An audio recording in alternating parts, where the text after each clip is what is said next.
할렐루야. 오늘 말씀 우리 마태복음 9장 18절에서부터 26절 말씀, 예수님 믿는 성도들에게 필요한 믿음에 대해서 우리가 함께 나누어 보고자 원합니다. 오늘 말씀은요, 각종 이적을 통해서 자신이 메시아이심을 입증하고 계시는 예수님의 사역을 소개하고 있는 8장 9장의 연속 부분의 말씀입니다. 자, 여기서는 예수님과 세례 요한의 제자들 간에 금식 논쟁이 있었죠. 바로 14절에서부터 17절에 이어서 이번에는 예수님께서 이 해당장 야이로의 딸을 살리신 이적과 해당장 야이로의 집으로 가는 도중에 12의 혈리병을 앓던 여인을 고치신 사건을 소개하고 있습니다.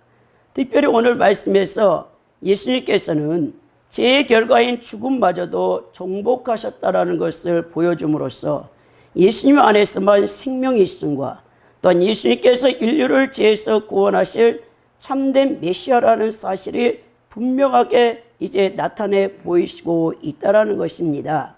자, 예수님의 이 생애와 사역이 마태가 이제 주제별로 편집의 원칙에 따라서 이제 기록을 했는데요. 오늘 말씀을 통해서 여러분들과 세 대지로 이제 은혜를 나눠보고자 원하는데요. 첫째는 예수 믿는 성도에게 필요한 믿음이 무엇인가? 첫째는 예수님께서는 죽은 자도 살릴 수 있는 이 부활의 예수님이라는 것을. 그러니까 성도들이 이 부활을 믿는 믿음을 가져야 된다는 것이죠. 두 번째는 예수님의 피로써 구원과 치유를 받을 수 있다는 이 믿음을 가져야 된다는 것입니다. 세 번째는 인생의 최대 문제가 무엇입니까? 죽음입니다. 죽음은 우리의 인류의 조상 아담의 온죄로 말미암아 이 세상에 태어난 모든 자들은 태어나고 자라서 결국 죽음을 향해 가고 있는데요. 바로 이 인생의 최대 문제인 죽음을 극복할 수 있다는 이 믿음을 여러분들이 가져야 된다는 것입니다. 오늘 본문 말씀을 통해서 자, 예수님은 우리를 부활시킬 수 있는 분이라는 것을 믿어야 되는데요. 먼저 야이로의 해당장이 찾아왔습니다. 18절 말씀을 통해서 보면 예수께서 이 말씀을 하실 때 이 말씀을 하신 것은 무엇이냐? 금식 논쟁에 대해서 이제 얘기를 한 것이죠. 한 관리가 와서 절하며 이르되 내 딸이 방금 죽었사오나 나오셔서 그 몸에 손을 얹어 주소서. 그러면 살겠나이다. 야, 야이로 해당장이 어떻게 이렇게 부활신앙을 갖고 있었는가? 여러분, 알 수는 없지만 이 마태복음, 마가복음, 누가복음 이 모든 공간복음서에서 이 동일한 내용이 기록되어 있는 것을 보게 되는 것입니다. 자기 딸이 죽었다라는 거예요. 여기서는 딸에 대해서 전혀 마태가 얘기하지 않았지만 다른 복음서에 보면 12살 된 소녀라고 이제 기록되어 있는 것을 보게 되는데 오늘날로 보면 한 초등학교 5학년, 6학년 정도 되는 그것도 무남 동료, 외동딸이 죽은 겁니다. 여러분, 부모는요, 자식이 먼저 죽으면 가슴에 묻는다는 말이 있어요. 여러분, 사람은 내리사랑을 하는 거예요. 제가 요즘 유튜브에서 MBN인가 MBC에서인가 했는가 오은영 박사님이 이제 결혼 지옥이라는 그 리포터를 제가 쭉 보면서 가정이 문제다. 가정. 오늘 이 대한민국의 이 가정들이 너무나 많이 파괴된다는 거예요. 이혼 가정이 너무 많은데 거기 보니까 이 신혼 때 결혼해서 1년에서 5년 사이에 이 신혼부부잖아요. 그 이혼할 확률이 가장 높더만요. 그리고 이제 점점 나이가 드신 분일수록 이제 이혼율이 낮는데, 거기 나온 부부들을 보니까 진짜 이 결혼 지옥이라는 것을 알겠더라고요. 근데 보니까, 거기서 이제, 우리가 보면 이 가정이 얼마나 중요합니까? 근데 거기 프로에 보면 남편이 괴롭히든 아내가 괴롭히든 그건 상관하지 않아. 그 결혼지옥의 프로그램을 봐도. 근데 그 부부를 이제 묶고 있는 게 뭐냐면 자녀예요, 자녀. 자녀가 한두 명이라도 있으면 그러게 결혼지옥인데 이혼을 못해. 정말 죽기보다 싫은데도, 그 배우자가 싫은데도 그 자녀 때문에 그 부부가 이렇게 묶여 있는 것을 보니까, 야, 정말 이 부모님들은 자식을 그렇게 사랑하는구나. 왼수 같은 남편이고 왼수 같은 아내라 할지라도. 그런데 오늘 이 야이로 해당장의 이 무남 동료가 죽었으니, 여러분 이 죽은 딸을 어떻게 할 것입니까? 그냥 장례를 치러서 그냥 흙으로 돌려보내면 끝날 것인데, 이 야이로 해당장이 예수님이면 분명히 자기 죽은 딸을 살릴 수 있겠다라는 이 부활의 믿음을 갖고 있었다라는 것입니다. 여러분, 오늘 우리가 이 죽은 자도 다시 살릴 수 있다라는 이 부활 신앙을 성도들이 가져야 되는데요. 왜 현대 기독교인들이 믿음이 약하냐? 그리고 왜 신앙생활이 엉망이냐? 이 부활 신앙이었기 때문에 그런다는 것을 오늘 여러분들과 함께 말씀을 함께 나눠보고자 원하는데요. 이 한 유대 간원인 곧 해당장 야이로가 와서 자신의 죽은 딸을 살려달라고 예언하는 이야기예요. 이거 누가복음 8장 41절에도 기록되어 있거든요. 그 당시 유대교 해당의 관리와 질서를 맡은 해당의 감독입니다. 유대인의 종교 지도자이자 간원인 해당장이 예수님을 찾아오고 또 절하고 그를 자기 집으로 모셔가려고 한 것은 당시 유대 종교와 사회적 배경 상황을 보면 매우 이례적인 일이 아닐 수 없다는 거죠. 왜냐하면 예수님은 벌써 유대인들로부터 바리새인들과 제사장들과 서기관들로부터 신성 모독자라고 했어요. 왜냐? 예수님이 곧 자기가 하나님이라는 거예요. 여러분 유대교 신학에서는 유일신 사상을 갖고 있잖아요. 근데 우리는 이제 삼위일체 하나님에 대해서 점진적 계시를 통해서 신약의 성도들, 현대 기독교인들은 하나님께서 세 분으로 존재하고 계신다. 다 알고 있잖아요. 성부, 성자, 성령으로. 근데 그분이 일체야. 세 인격을 갖고 있는 분들이란 말이에요. 인간의 이성과 논리론은요, 삼위일체론을 이 신학의 이 교리를 이해가 불가능해요, 사실은.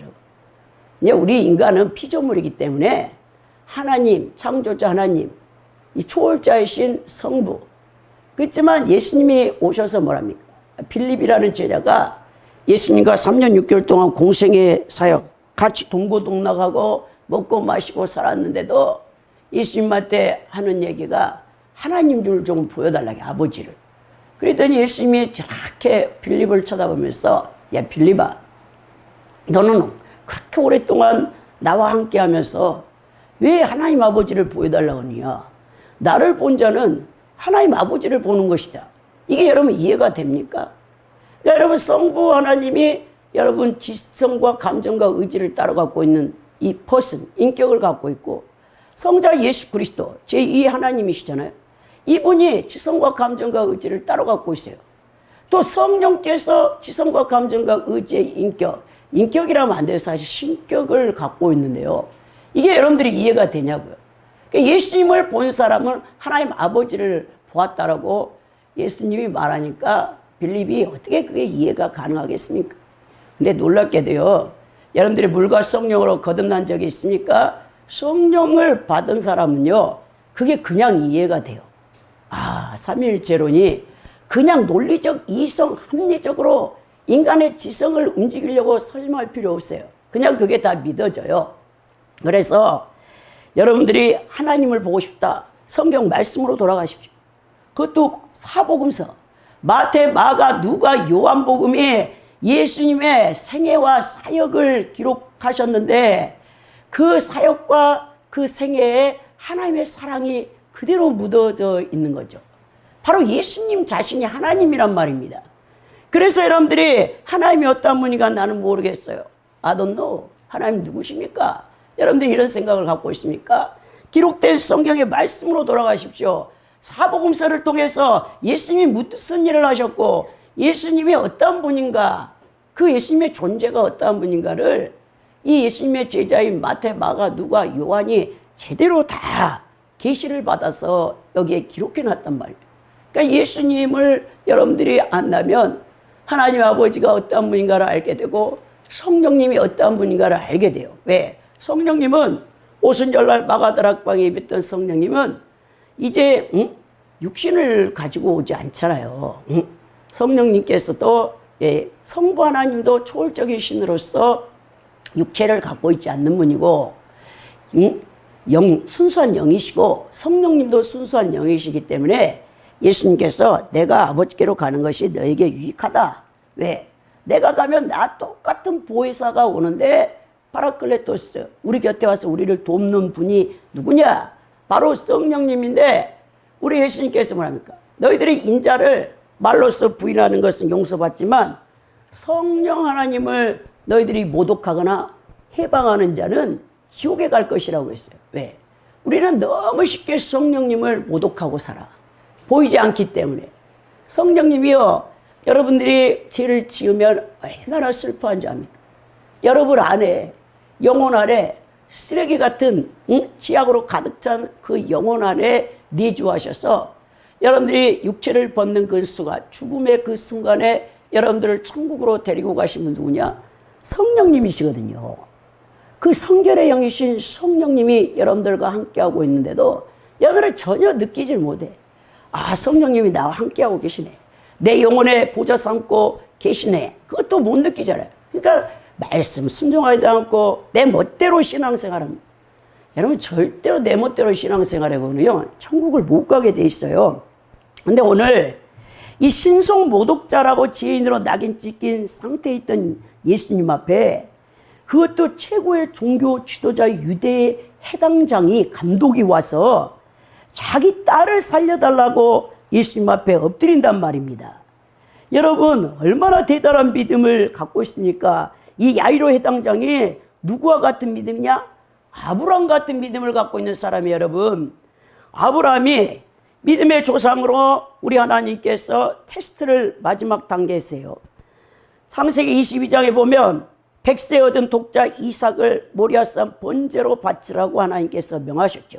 근데 여러분 사라 자기 아내에게도 여러분 같이 의논하지 아니하고 아브라함이 순종해서 그 나무찜을 짊어지게 해가지고 그때 한 이삭이 17살에서 20살 그 사이에 이제 청년인데 그 아들을 데리고 모리아산으로 올라가서 이 번제라는 건 뭡니까? 여러분 다 각을 떠. 양이나 소를 여러분들이 레위기서의 1장에서부터 5장에 이스라엘의 5대 제사를 통해서 여러분들이 다 알고 있죠. 번제라는 것은 짐승을 다 각을 뜨고 피를 받아서 제사장에 가지고 가면 제사장이 번제단에서 그 석쇠에다가 다 각을 뜬 이 깨끗이 씻은 이 짐승의 그 번제물을 번제단에 올려놓고 그 다음에 피를 다 그 밑에 부어놓고 화재 불로 태워서 드릴 때 하나님께서 그것을 흠량하시고 그 제사를 받는다겠죠. 그 번제를 명할 때 아브라함이 순종을 통해 이 신앙 행위로 증명을 했다는 거예요. 바울사도가 로마서 4장 17절에 아브라함의 믿음을 정의할 때 죽은 자를 살리시며 없는 것을 있는 것 같이 부르시는 이라고 부활신앙을 아브라함이 갖고 있었다는 것을 증명하고 있는데 오늘 야이로 해당장이 이런 부활신앙을 갖고 있는 것입니다. 사랑하는 성도 여러분, 우리는 예수님을 천지전능하신 하나님, 천지무소부지하신 하나님, 입술로 고백을 하면서도 그분이 죽은 자를 다시 살릴 수 있는 부활의 주님이라는 사실을 삶 속에서 믿음의 행위로 부인할 때가 너무 많다는 거예요. 진짜 여러분들이 부활을 믿고 있습니까? 자신에게 부활의 은총이 기다리고 있음을 믿고 소망과 즐거움으로 신앙생활을 하고 있는가? 여러분 부활신앙이 없었다면 초대교회 시대의 성도들이 250년 동안 로마 열 황제에 의해서 엄청난 핍박과 박해를 받았잖아요. 그 모진 박해를 견딜 수 있었겠습니까? 사도들이 다 숨겨있죠. 12 제자 가운데 유일하게 요한 사도만 반모섬에서 자연사에서 요한계시록을 이제 받아서 기록하기 위해서 하나님께서 그분만 순교하지 않았는데 여러분 이 부활신앙에 대한 확고한 믿음이 있었기 때문에 그 사도들이나 그리고 초대교회 성도들이 세상 권세자들 앞에서도 담대하게 예수님만이 필요시다. 나의 주님이라는 신앙 고백과 행위를 통해서 죽음까지도 두려워하지 않게 됐다라는 거예요. 이 부활의 신앙을 가진 자만이 예수님과 그의 몸된 교회에 죽도록 충성할 수 있으며 어떤 문제와 역경과 고난을 만나도 좌절하거나 낭망하지 않으며 믿음으로 극복하고 전진할 수 있게 된다는 것입니다. 여러분, 예수님의 핏값으로 세우신 교회를 우습게 여기지 마십시오. 여러분들, 교회를 떠난 자는 구원받기가 쉽지 않습니다. 북아프리카의 주교였던 키프리안 주교가 교회를 어머니로 모시지 않는 자는 하나님을 아버지로 모실 수 없다고 했어요. 2000년 교회사 가운데 이 세상에서 하나님께서 세우신 기간 중에 가장 귀하게 여기는 것이 딱 두 기간인데, 하나는 가정이에요. 가정에서는 여러분 말라기서의 4장에 보면 하나님이 영이 유하실지라도 많은 사람과 영을 만들 수 있었지만 아담과 하와를 에덴 동산에 창조하신 목적이 무엇이냐? 하나님을 섬기는 거룩한 백성을 우리 하나님께서 이 땅에서 만드시기 위해서 한 사람을 인간 대표자로 만드셨다라고 말라기 선지자가 기록하고 있거든요. 그 천국 가정을 이뤄야 돼요. 예수 믿는 사람들은 어찌됐든지 자기 가정 자체가 천국이어야 돼. 이 천국의 모형. 왜냐하면 오이코노스, 하나님의 경륜이라는 것이 여러분, 에베소서의 바울 사도의 에베소서가 이 교회론을 정립해 놓은 것인데요. 거기에 5장에 보십시오. 예수 그리스도가 여러분 신랑이고, 그리고 가정을 비유했어요. 아내와 남편 관계를 비유해서 예수님이 신랑이고 교회가, 그 아내가 몸된 교회가 신부라 했거든요. 그 비유가 왜 나왔습니까? 바로 여기 있는 거예요, 여러분. 하나님께서 원래는 성부, 성자, 성령 삼일체 하나님께서 이 세상 천국도 지옥도 창조되어졌잖아요. 원래는 그 세 분이 페레코리시스 상호 관통하며 내주하면서 지복을 누리고 계시는 분이에요. 인간이 없어도 삼일체 하나님은 사랑으로 똘똘 뭉쳐있는 분들이란 말이야. 근데 가만히 생각할 때 하나님께서 야, 우리의 형상과 우리의 모양대로 사람을 한번 창조해 볼까? 창세기 1장 26절 28절에 말씀하죠. 그러면서 인간의 대표 아담을 만드셔서 가장 완벽한 환경인 에덴 동산에 두셨죠. 근데 인간이 타락한다는 거예요. 왜? 자유의지를 갖고 있기 때문에. 하나님께서 인간에게 주신 최고의 선물이 자유의지지만 이 자유의지는 굉장히 무섭습니다. 선택할 수 있는 권한을 갖고 있다는 인간이. 악을 선택할 것인가? 선을 선택할 것인가? 그래서 신명기에서 보면 모세가 네 앞에 복과 화를 두었으니 네가 선택하라라는 말이 있는 것처럼, 여러분, 그리고 이 가정 얼마나 중요합니까? 더 나아가 교회. 예수님께서 피값으로 자기의 피를 흘려서 사신 교회, 세우신 교회가 이제 이 그리스도의 몸이죠. 여러분, 그리스도의 교회는 그리스도가 머리가 되시고 이 모든 감독은 성령님이 감독하는 그 교회.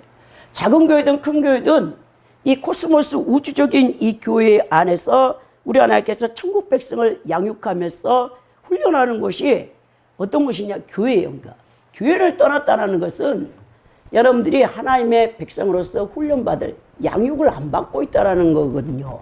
굉장히 이건 무서운 것입니다. 그리고 더 나아가서 교회 직분은 세상에 그 어떤 지위와 비교할 수가 없어요. 대통령? No. 대통령이 뭐합니까? 5년이면 끝나요. 근데 여러분, 이 직분, 교회 안에서 하나님께서 주신 목사, 선지자, 이 바울사도가 에베소 4장에서 12절, 13절에서 직분에 대해서 얘기하죠. 이것도 직분도 은사예요. 직임도. 물론 고린도전서 12장, 14장에서 있는 초자연적인 9가지 은사도 있고 로마서에 생활에 관련된 은사도 있지만 이 직임, 교회 직분은요, 세상 그 어떤 지위와 비교할 수가 없어요. 그래서 바울사도가 나를 충성되게 여기신 주님께서 자신을 사도로 세웠다라고 고백하면서 죽도록 충성하라. 그래야면 생명의 멸관을 얻게 된다는 것입니다. 이 부활신앙을 갖고 있는 자만이 여러분 교회에서 정말 죽도록 충성하는 일꾼이 될 수 있는 거예요. 여러분들 오늘 다시 한번 부활신앙으로 무장돼야 돼요. 지금 예수님 재림이 가까이 오고 있는 때에 적그리스도가 와서 여러분들 다 예수님을 배교하게 만들 텐데 부활신앙이 있는 자만이 배교하지 않게 된다는 거예요. 이 세상에서 육체를 입고 있는 사는 동안 세상의 유혹과 박해를 통해 마귀가 우는 사자같이 구원받는 성도라도 멸망시키기 위해서 삼킬 영혼들을 두루 찾고 있다고 했죠. 여러분들이 이 마귀의 핍박과 유혹에 넘어가지 않으려면 반드시 여러분들은 부활 신앙을 갖고 있어야 됩니다. 또 예수님 당신 자신이 부활한 것을 증명해 주었죠. 그래서 예수님께서 이제 야이로 해당장을 따라가요. 따라가다 보니까 이제 12해 동안이나 혈류증을 앓는 여자가 예수님 뒤로 와서 그 옷가를 만졌다고 했거든요. 이 그리스도의 피로써 구원과 치유를 받는다는 이 믿음을 여러분들이 갖고 있어야 되는데 이게 20절에서부터 22절에 기록되어 있는데 참 오늘 또 우리 노수용 권사님이 시온 찬양대에서 예수님의 옷자락에서 전해진 사랑이라는 이 복음성가를 부를 때 제 영혼이 정말 은혜스럽더라고요. 눈물이 나더라고요. 정말 그 간절함. 여러분 혈류병이라는 게 뭐죠? 여성들은 이 부인병인데요. 하혈을 하는 거예요. 하혈을 하는.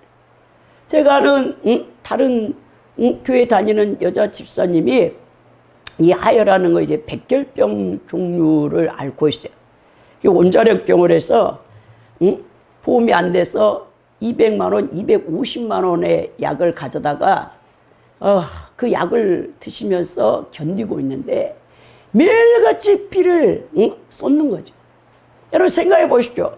사람의 몸에서 계속 피가 흘러나온다.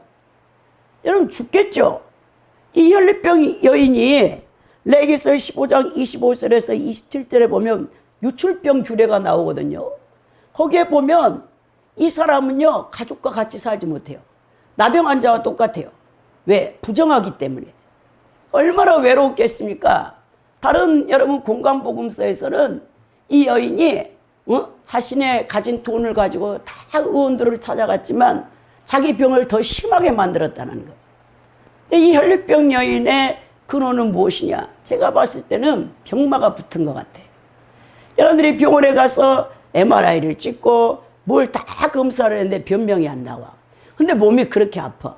그건 여러분요, 악령이 병마가 붙었어요. 그래서 의학으로는 못 나온 거예요. 제가 근황 올림픽이라는 그 이제 조선일보 앱에서 나온 거를 봤는데 2006년에 이제 MBC 15기 공채로 개그맨 미녀 개그맨 김주연이라는 그 39살 먹은 개그맨의 이야기가 나왔더라고요. 그 내용을 쭉 읽어보니까 이 사람이 34살에 무병이 왔어. 여러분 무병이 뭡니까? 신병이라죠. 신내림을 받아야 된다는. 그래서 이 사람이 하혈을 2년을 했대. 2년. 아무리 큰 대학병원에 가서 진단을 해봐도 나을 방법이 없고 더 나가서 반신 마비가 됐어. 얼굴까지 마비가 돼서 아예 몸을 쓰지를 못하게 됐어. 그래가지고 이제 누름굿을 했다는 거예요. 이 신내림을 안 받으려고 처음에는 거부했는데 그래서 2억을 들였는데도 안 됐어요. 그래가지고 이 사람이 결국 결단을 하고 큰 굿을 해가지고 신내림을 받았더라고. 근데 보통 신이 내린 게 아니에요. 귀신이. 여러분 작두를 탈 정도의 이 무당이 신이 임했으면요. 이 사람은요. 보통 이 악령이 들어간 게 귀신이. 그래가지고 세상에 소를 잡는 작두, 여러분 작두 아십니까? 저는 어릴 때 작두를 알아요. 여물을 썰 때, 우리가 소 한 마리를 길러, 우리 친정아버지가 애지중지한 소를 기르는데, 볕단을 여물을 썰기 위해서 작두로 잘라야 돼요. 이 삐뚤어진 볕단을 어떻게 썰 수가 없잖아요. 작두에 손 잘못 넣으면 손 다 잘려, 손목 잘려, 팔 잘려.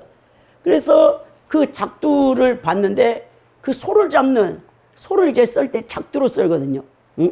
소가 워낙 뼈들이 강하잖아요. 그 소 잡는 작두로 그 칼로 자기 얼굴을 긋는데도요. 이 피 한 방울이 안 나와.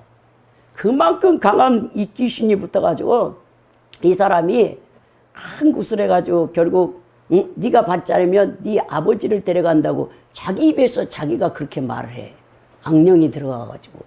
그래가지고 결국 무당이 됐더라고. 비녀 딱 꽂고 한복 입고, 야 너무 불쌍하더라고. 여러분 이런 것처럼 이 병마가 붙잖아요. 절대 그 악으로 못 나와요. 이건요 예수 그리스도의 보혈의 능력과 예수님의 권능, 그 이름의 권세로 귀신을 쫓아내게 되는데, 오늘 여러분 이 혈류병 여인이 예수님의 옷자락만 만져도 치유될 수 있다는 그 믿음을 갖고 있었어요. 근데 이 믿음이 보통 믿음이 아니야. 예수님 앞에 만약 다가갔다가 예수님이 거절당하면 이 사람은 돌에 맞아 그 자리에서 죽어. 목숨을 잃게 돼요. 왜? 유출병 환자는 절대로 일반인들에게 같이 다가가서는 안 돼요. 근데 이 여인이 예수님 앞에 목숨을 걸고 가서 예수님 뒤에서 옷자락을 딱 만졌는데 거기서 예수님의 생명의 근원이 싹 흘러들어가서 그 자리에서 이 여인이 여러분 혈류병이 그쳐버려요. 여러분 여인의 혈류증과 예수님의 겉옷은요 인간의 부정함과 하나님의 거룩함의 상징물로 대조를 시켰는데요. 성경은 인간이 죄로 말미암아 부정하다는 거예요. 부정한 인간이 거룩한 하나님 앞에 나가려고 하는 것은 여러분 이스라엘의 5대 제사를 통해서 봐도 반드시 속죄 제물을 갖고 나가야 돼요. 빈손으로 갈 수가 없잖아요. 원래 내가 그렇게 죽어야 돼요. 근데 내 대신 내가 내 죄를 안수해서 전가시킨 양이나 소나 염소가 죽는 것을 보고 구약의 이스라엘 백성들은 치를 떨었을 거예요. 아, 다시는 죄를 지으면 안 되겠다. 내가 죽어야 돼. 저렇게 피를 흘려야 되는데 내 대신 양, 소가 저렇게 각을 떠서 드려지는구나 하고 죄를 안 지려고 했죠. 원래 우리는 너무나 값싼 은혜를 믿음을 갖고 있다는 거예요. 오직 믿으면 구원받는다. 이 신칭이 그 우리 개신교에 너무나 천박한 구원론을 가지고 야 내가 예수님 믿었으니까 구원받아. 노 여러분 예수님 믿어서 내 입으로 구원받는다고요? 아닙니다 여러분. 행함이 없는 믿음은 죽은 믿음이에요. 여러분 사람이 죽으면 영혼이 떠나가 버리잖아요. 시체는 2, 3일이면 이제 부패해서 썩어버려. 그래서 야고보 사도가 영혼 없는 몸이 죽은 것 같이 행함이 없는 믿음은 죽은 믿음이라 했어요. 이런 건 귀신들이 갖고 있는 믿음이라 했어요. 귀신들이 여러분 복음서에 보십시오. 예수님 나타날 때 얼마나 두려워 떱니까? 마가복음 5장에서도 거라사인 광인이 예수님을 못 오게 하려고 바람을 일으켜가지고 예수님과 제자들 다 죽이려고 했잖아요. 왜? 그 2,000마리의 귀신이 인간 몸에 들어가가지고 예수님을 대적한 거. 그들은 알아요. 여러분들은 예수님이 누군가를 몰라. 근데 여러분 귀신의 존재, 영적으로 고통받는 자들은요 예수님이 어떠한 분인가를 더 잘 알아요. 여러분들보다 더 잘 알고 있어. 고통을 당하지만 진짜 예수님이 나의 구원자고 하나님이라는 것을 안단 말이에요. 제가 그런 사역을 하고 있기 때문에 알죠 여러분. 여러분 이 얼마나 놀라운 사실입니까? 예수님의 옷자락만 만져도 자기의 병이 낫겠다라고 하는 그 여인의 믿음. 여러분 그 여인의 믿음이 여러분 그 병을 치유하게 한 거예요. 왜? 예수님이 그러잖아요. 내 믿음이 너를 구원하였다라고 말한다라는 것입니다. 22절에 보십시오. 따라 안심하라. 내 믿음이 너를 구원하였다 하죠. 예수님의 겉옷에 능력이 있는 게 아니에요. 그녀의 믿음이 중요했다는 말입니다. 그녀에게 예수님을 향한 믿음이 없었다면 백날 예수님 겉옷이 아닌 예수님의 몸을 직접 만졌다 할지라도 그녀에게는 아무런 치유함이 나타나지 않았을 거예요. 뿐만 아니라 오히려 예수님을 따르던 군중들이 유대인의 율법을 어긴 부정한 여인을 가만두지 않았을 것입니다. 오늘 본문을 통해서 여러분 말씀을 정리해 보면 예수님을 수많은 무리들이 따라왔지만 여러분 당장 자신의 문제를 여러분 해결받지 못하는 것.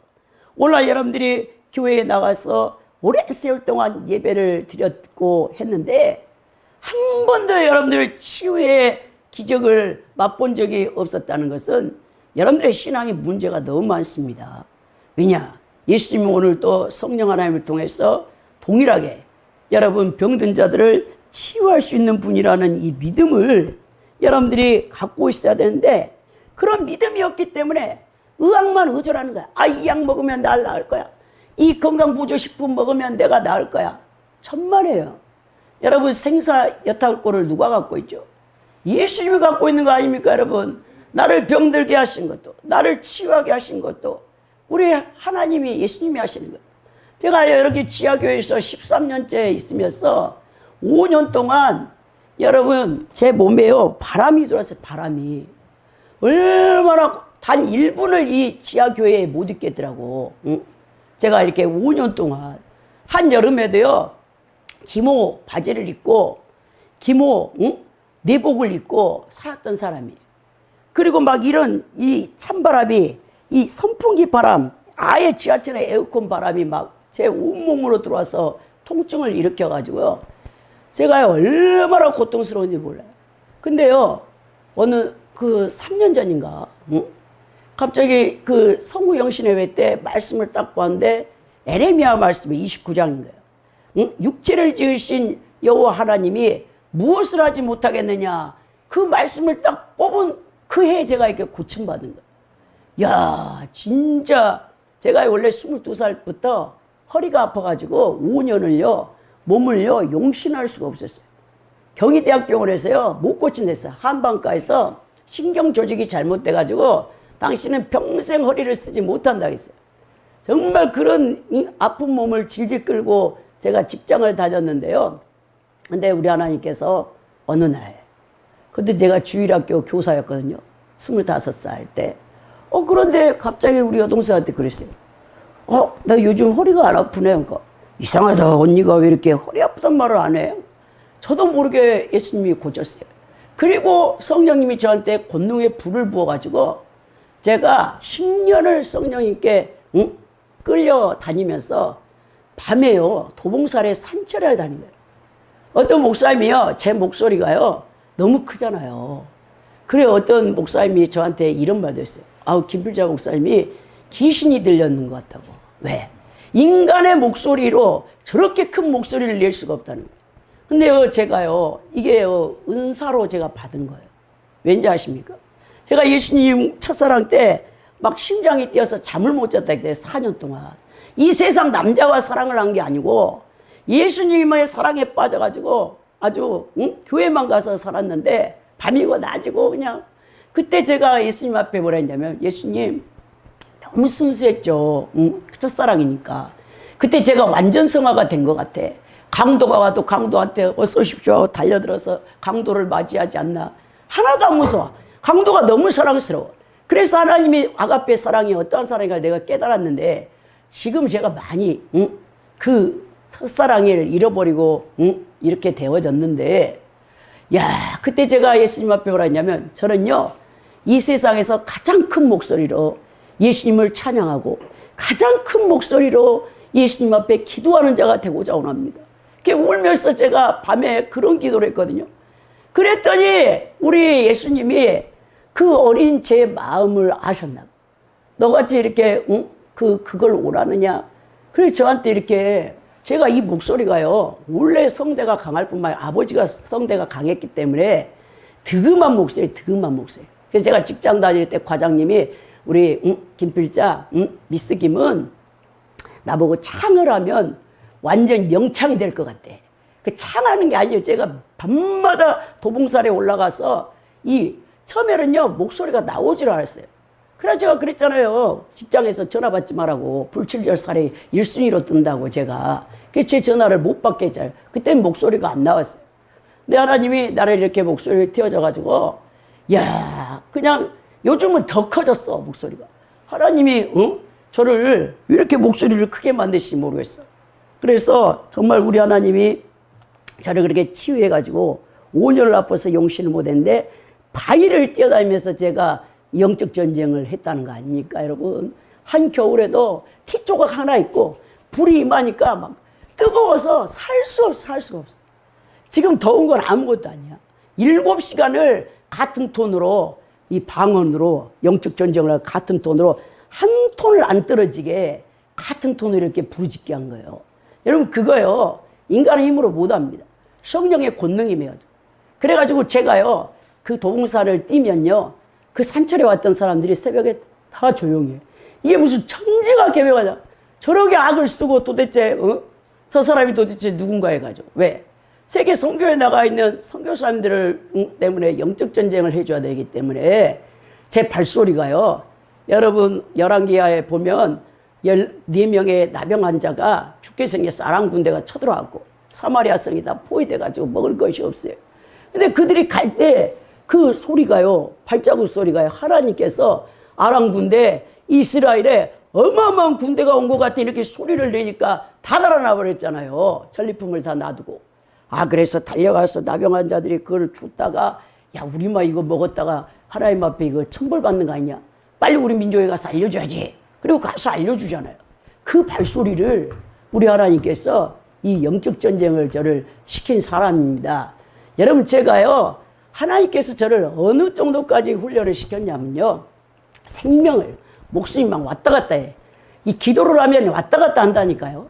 정말 여러분 그런 이 과정 이래 우리가 정말 오늘 또 우리 하나님께서는 여러분들을 그렇게 고칠 수 있는데 여러분들 안 믿어.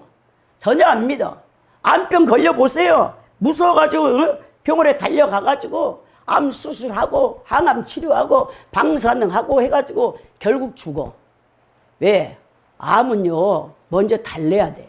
암집을 여러분 먼저 제거해버리잖아요. 우리나라는 무조건 의사들이 암을 수술하라고 그래. 그럼 100% 죽어요 여러분. 암은요 서서히 드러내야 되는데 서서히.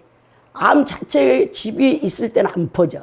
이걸 드러내니까 이것들이 반항을 해가지고 다른 장기에 싹 퍼져버려. 그리고 죽어. 여러분 어차피 암 걸려도 항암에도 방사능 그렇게 해도요 4, 5년 많이 버텨야 10년이면 가요.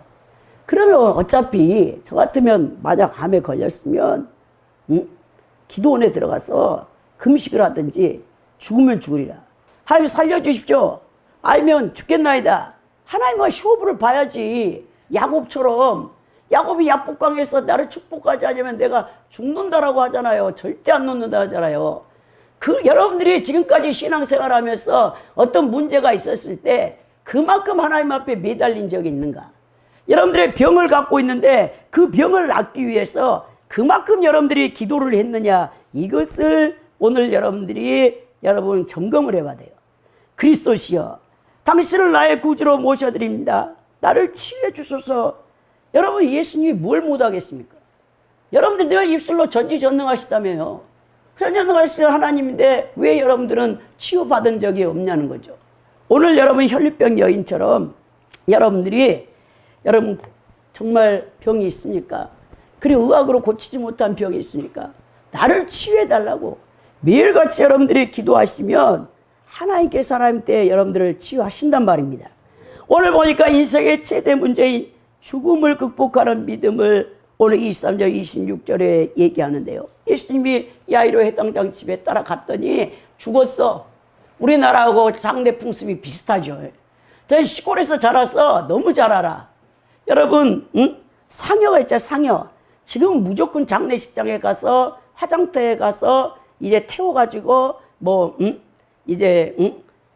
수장을 하든지 아니면 수목장을 하든지 아니면 그냥 이제 모셔 놓든지 이런 식으로 했는데요. 저 어릴 때 이제 전라도 시골 나주 꼴짝에서 자랐는데 동양에서는 간을 장지로 옮겨갈 때 쓰는 가마, 이 상중에 쓰는 가마가 뭐냐? 상여예요, 상여. 여러분 상여 봤습니까? 상여가요 정말 예뻐요, 아름다워요. 그 꽃이요 빨주노초 파남보로 해가지고요.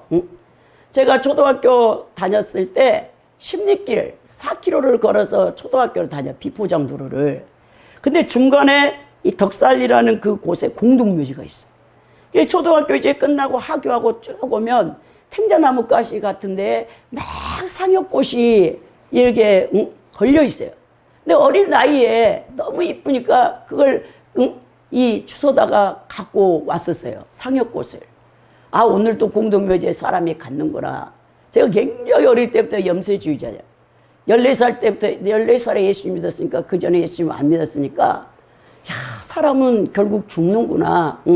죽음이 얼마나 여러분 허탈합니까? 자기 남편, 아내, 부모, 형제, 가까운 지인, 친척이 죽었을 때 제일 상실의 고통이 큰 게 뭡니까? 죽음이잖아요. 육체를 떠나버린 인간을 다시는 만날 수 없기 때문에 그 고통이 있는 거죠. 오늘 야이로 해당장 집에 갔는데 이제 고구라는 사람을 하나 데려와야 돼. 고.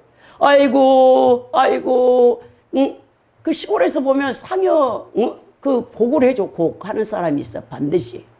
그리고 또 이제 여기서는 악기를 연주할 피리 부는 사람이 유대 전통에서는 필요하거든요.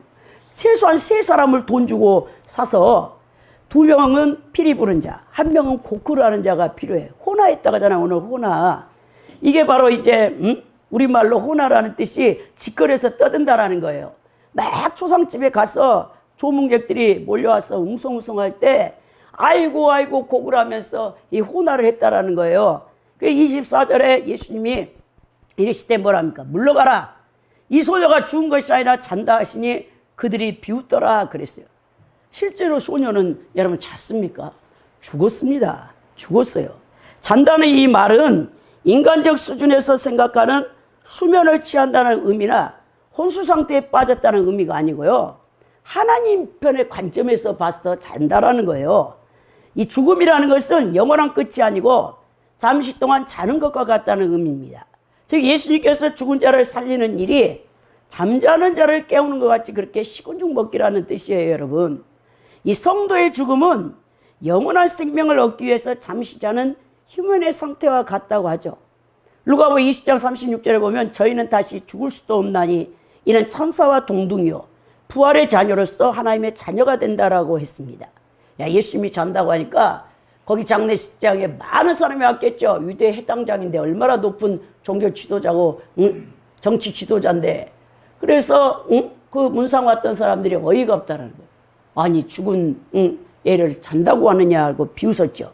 그들은 왜 예수님을 비웃습니까? 예수님이 하나님의 아들이며 생명의 주관자라는 것을 인정하지 못했기 때문에 그랬다라는 것입니다. 그들은 혈류병을 앓던 여인과 얼마나 대조적인 믿음을 갖고 있었습니까? 혈류병 여인은 예수님의 거독자락만 손대기만 해도 구원받을 것이라는 이 믿음을 갖고 있었는데 그들은 그런 믿음이 없다는 거예요. 자, 무리를 보낸 후에 예수께서 들어가서 소녀의 손을 잡아서 일으켜 세워요. 여기서 달리다굼이 아람어로 소녀야 일어나라라는 뜻이거든요. 여러분 마태의 관심이 예수께서는 죽은 자를 살리시는 능력이 있다는 사실을 알려주기 위해서 이제 간단하게 가장 간략하게 이런 표현을 썼습니다. 자, 예수님은 죽음의 권세를 다스릴 수 있는 생명의 하나님이라는 거죠. 그리고 부활의 하나님이라는 거죠. 소녀의 손을 잡아 일으키셨다라고 그랬어요. 여러분, 예수님 말씀 한마디로 소녀를 일으킬 수 있어요. 그렇지 않습니까? 그렇죠, 여러분. 백부장 하인, 여러분 치유했을 때 말씀 한마디로 백부장 하인을 치유하잖아요. 마태복음 8장에서. 근데 왜 굳이 예수님이 소녀를 만져서 잡아 일으켰죠? 그런 생각을 해봤습니까? 그건 바로 여러분, 이 구약의 정결 규례로는 시체를 만지는 일은 부정한 일이에요. 레위기 21장 11절에 보면 민수기 19장 13절에. 그래서 여러분 여리고 성으로 내려가다 강도 만난 사람을 레인이나 제사장이 여러분 도와주지 않는 거예요. 왜? 그들은 성막에서 거룩하신 하나님의 제사를 집도해야 되는 그 종교 지도자들인데 부정한 시체, 피 흘린 유출병 환자 이런 것들을 만지면 일주일 동안 여러분 그 제사를 드릴 수가 없기 때문에 그랬습니다. 근데 오늘 예수님께서 이 시체인 소녀를 잡아서 일으키는 것이죠. 그럼에도 불구하고 굳이 죽은 소녀의 손을 잡는 것은 예수님께서 사랑을 보여주기 위함이라는 거예요. 마태가 다른 행위는 다 생략하면서도 실제 손을 잡고 일으키는 이 행동에 대해서 묘사한 것은 하나님의 사랑이 얼마나 큰가를 우리에게 보여준다는 거예요. 예수님의 지상의 모든 사역은 바로 하나님의 사랑에서 기인된 사랑을 구체적으로 실천했던 것을 보게 된다는 것입니다. 여러분 오늘 보십시오. 인생의 최대 문제인 이 죽음도 그리스도 안에서 극복될 수 있다는 것을 우리에게 보여주고 있는 거 아닙니까? 여러분 복음서에서 보면 이 소녀 야이로 회당장 딸을 살리는 사건 외에도 2명을 더 예수님께서 살렸어요. 하나는 나이손 과부의 외동아들, 하나밖에 없는 아들이 죽어서 상여를 끌고 가는데 예수님께서 상여를 딱 멈추고 청년아 일어나라 해가지고 청년을 살렸죠. 나이손 과부의 아들을 살렸고, 또 하나는 요한복음 11장에 나오는 죽은 나사로를 살리셨잖아요. 아니 나사로는 아예 썩었어. 여러분 썩은 지 죽어서 나흘이라 돼가지고 부패했어. 근데 나사로야 돌무덤을 옮겨놓으라 하고 나오느라 하니까 수위를 둥둥둥둥 감은 채 나와가지고 풀어라 놓으라 하니까 살아났잖아요. 우리가 그래서 이 예수님께서 최대 인간이 극복하지 못하는 죽음 문제, 죽음이 왜 왔죠? 죄 때문에 온 거 아닙니까? 죄 배후에 누가 있죠? 마귀가 있죠. 사망 권세 잡고 있는 마귀의 일을 예수님이 요한일서 3장 8절에 예수님 오신 목적이 마귀를 멸하러 왔다 했어요. 요한복음 10장 10절에도 이 인자가 온 것은, 이 선한 목자이신 인자가 온 것은 양으로 생명을 얻게 돼 더욱 풍성히 얻게 하며 마귀 도적이 오는 것은 도적들하고 죽이고 멸망시키려는 것뿐이라고 했죠. 여러분 인생의 최대 문제인 죽음도 이 죄로 말미암아 사망 권세 잡은 마귀의 일을 멸하러 오신 예수님 앞에서는 그건 아무것도 아니라는 거예요. 사실 인생에 있어서 죽을 만큼 큰 문제는 없습니다. 죽음은 아담 이래 지금까지 인류가 극복하지 못한 최대 문제 아닙니까? 죽음은 귀한 자나 천한 자나 부한 자나 가난한 자나 누구를 막론하고 맞이하는 두려운 일이에요. 왜? 죽은 사람은 다시 살아 돌아오지 않기 때문에 사후의 세계에 어떻게 되는 것이 모르기 때문에. 그렇지 않습니까 여러분? 그래서 인생을 언제나 죽음 앞에서 좌절하고 낙심하게 됩니다. 특히 사랑하는 사람이 죽었을 때 가장 고통스러운 거죠. 그 죽음을 극복하려고 사람들이 다양한 시도를 지금 하고 있어요. 최근에는 생명복지까지 나아가고 있고, 또 의학적으로 아직 낫지 못하는 시한부 암 환자나 희귀병 질환자에 걸려있는 사랑하는 가족을 냉동 상태에 보관해요. 돈을 어마어마하게 듭니다 여러분. 그래가지고 의학이 더 발달하면 그 사람을 다시 살려내려고 그런 노력을 하지만, 여러분 인간의 이 노력은 죽음을 절대 극복하지 못합니다. 그것은 오히려 하나님의 주권에 도전하는 교만일 뿐이고 스스로 멸망을 자초하는 어리석은 행위일 뿐입니다. 죽음을 오직 예수 그리스도 안에서만 극복할 수 있다는 것을 여러분 믿으시기 바랍니다. 주님께서는 죽은 자를 살리심으로 이를 알려주실 뿐만 아니고 당신이 친히 십자가에서 몸짓고 피 흘려 돌아가시고 무덤에 장사된 지 사흘 만에 부활하심으로 그 안에서 죽음이 극복된다는 것을 입증하셨어요. 그래서 사도 바울이 고린도서 15장 53절에서부터 55절에 부활장에서 이 썩을 것을 불갑을 썩지 아니할 것을 입겠고 이 죽을 것이 죽지 아니함을 입으려다. 이 썩을 것이 썩지 아니함을 입고 이 죽을 것이 죽지 아니함을 입을 때는 사망이 이김에 삼킴 받으리라고 기록된 말씀을 응하리라. 사망아 너의 이기는 것이 어디 있느냐, 사망아 너의 쏘는 것이 어디 있느냐라고 외쳤다는 거죠. 그러므로 우리는 언제나 예수님 안에 머물러 있어야 돼요. 어떤 경우에도 영원한 생명을 바라보며 신앙의 길에서 떠나서는 절대 안 된다는 거예요. 여러분 이제 그 소문이 온 땅에 퍼졌더라. 예수님이 죽은 자를 살렸으니, 그리고 유대 최고 종교 지도자 해당장의 딸을 살렸으니 이게 소문이 퍼지지 않겠습니까? 갈릴리뿐만 아니고 나사렛뿐만 아니고 유대 전 영역에 예수님의 이제 명성이 가버나움까지 쫙 다 퍼진 거죠. 야, 그러니까 예수님을 더 많은 사람들이 따라 무리들이 쫓았겠죠. 수많은 무리들이. 오늘 말씀을 정리해 보면 예수를 믿는 성도들에게 필요한 믿음은 첫째, 죽은 자를 살릴 수도 있다는 이 부활의 믿음을 반드시 여러분들이 갖고 있어야 되고, 둘째는 그리스도의 피로써 구원받고 치유받을 수 있다는 이 믿음, 셋째는 인생의 최대 문제인 죽음도 극복할 수 있다는 이 믿음을 갖고 있어야 된다는 겁니다. 예수님 탄생 전 600년 전에 남유다 8세기에서 활동했던 이사야 선지자가 메시아의 사역을 예언하시면서 주의 죽은 자들은 살아나고 우리의 시체들은 일어난다라고 이사야 26장 19절에 예언했습니다. 이와 같은 증언과 예언의 실체 대신 메시아 곧 예수 그리스도께서 사역을 통해서 이것을 성취하시는 것이죠. 그 생명의 은혜로 충만한 그리스도의 겉옷을 만지는 여인도 그 무서운 혈류병에서 해방되었고, 죽었던 소녀도 예수님의 손길이 닿자마자 살아난다는 거예요.